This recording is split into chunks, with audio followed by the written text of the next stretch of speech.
శ్రీకాకుళంలో సుమధుర సినీ నేపథ్య గేయాలతో సంగీత కార్యక్రమం ఆకట్టుకుంది. గాయకుడు పిబి శ్రీనివాస 3వ వర్ధంతి సందర్భంగా గాయత్రి స్వరాంజలి ఆర్కెస్ట్రా ఆధ్వర్యంలో బాపూజీ కళామందిరంలో ఈ కార్యక్రమాన్ని నిర్వహించారు.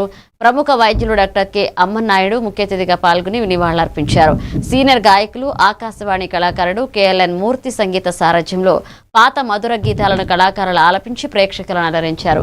పలువురు ప్రముఖులు పాల్గొని పిబి శ్రీనివాస్ సేవలను స్మరించుకున్నారు. కార్యక్రమంలో పాల్గొన్న గాయకులు కళాకారులను ఘనంగా సత్కరించారు. ఎందుకంటే 100 స్టేజీలు ఎక్కి 100 ప్రోగ్రామ్స్ ఇచ్చి వాళ్లే జడ్జి స్టేజ్ గుజ్జి వీళ్ళందరూ చాలా అద్భుతంగా వాయిస్తారు. ఎందుకంటే వినకంటే ఇతను ఎలా చెప్పేస్తున్నాడు అనుకోకండి. నేను రిహార్సల్కి ఉన్నాను, 2 గంటల వరకు రిహార్సల్లో ఉన్నాను కాబట్టి అందరూ అద్భుతంగా పాడుతున్నారు.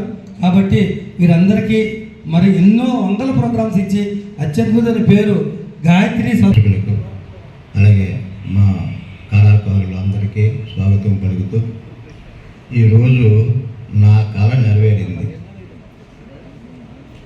ప్రభుత్వంగా ఇది మరి ఇలాంటి కార్యక్రమాలు మరెన్నో జరగాలి.